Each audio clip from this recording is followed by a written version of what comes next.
Hi friends, welcome to At NEET Physics by Arun channel. In today's video, we are going to solve an MCQ in the chapter Gravitation. Let us look into the question.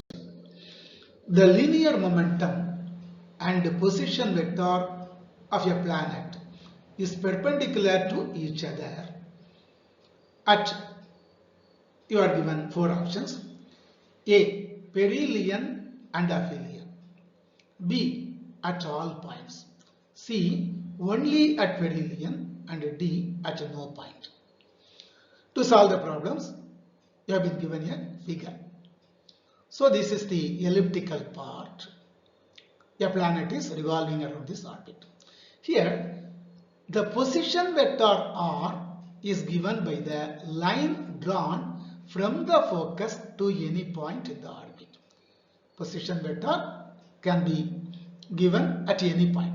So let us consider the point A. F1 and F2 are the two foci of the elliptical orbit. It means what? F1 is one focus, F2 is another focus.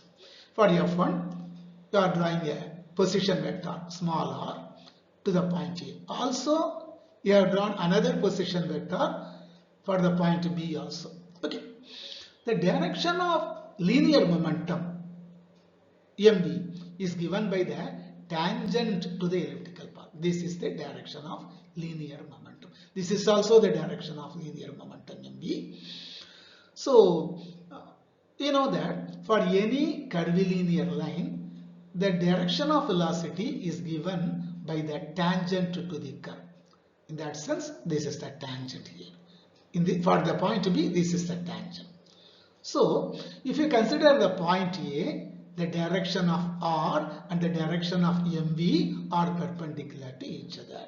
If you consider the point B, it will not be perpendicular to each other. It has some other angle. You see, this is some other angle.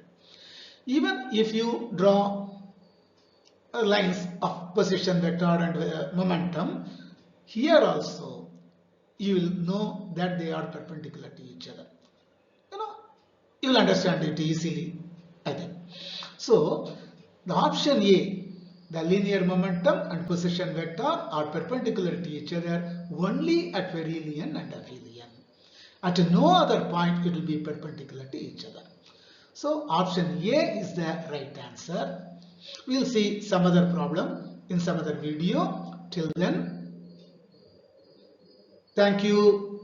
On and off.